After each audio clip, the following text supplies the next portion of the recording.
tuwing tag-init. Hinahanap-hanap kahit taglamig. Yan ang masarap na halo-halo, kasing kulay ng bawat rekado ang kwentong pinagmulan nito.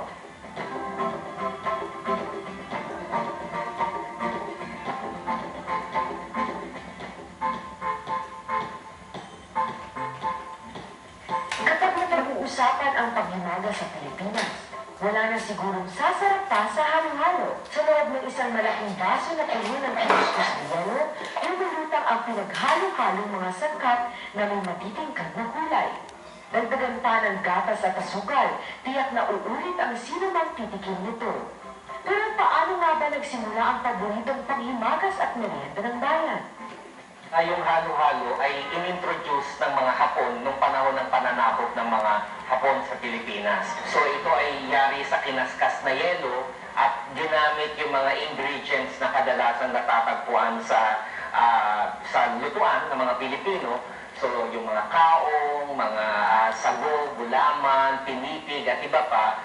So ang lahat ng ito ay nagsimula ng panahon ng Hapon at nagpatuloy hanggang sa kasalukuyan. Karaniwang itinuturing na summer dessert ang halo-halo dahil bukod sa kinuskos na yelo, ilan sa mga sangkap nito ay seasonal.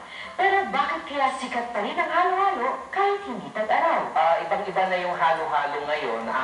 Noon kasi ay napaka-functional lamang. Ang layunin ng halo-halo ay para malamigan sa panahon ng tag-init.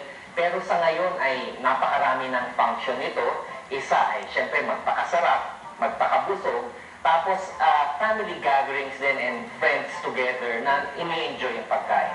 Tunay lang mabenta ang halo-halo anumang panahon. Ang totoo, ang barangay Digman sa Bacoor, Cavite ay nakilala dahil sa malamig at makulay na panghimagas.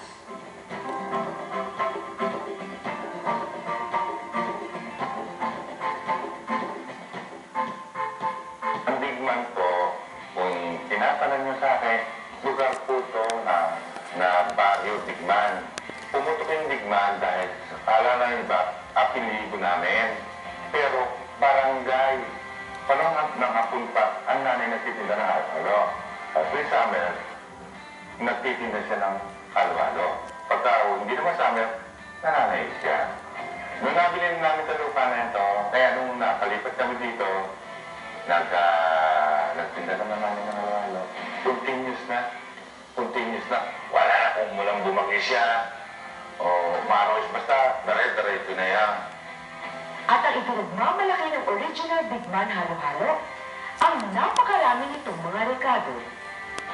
Kagaya ng ube, mga puno, leche plan, gulaman, sago, beans, munggo, perbasos, langka, nata, kaong, saging. Pag may panon ng abukado, may abukado yan. Pag may panon ng kundol, may kundol din yan.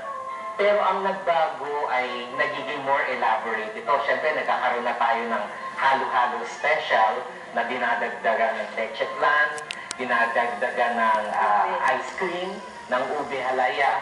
So, tapos nagkakaroon na ng iba't ibang klase ng halo-halo depende sa lugar.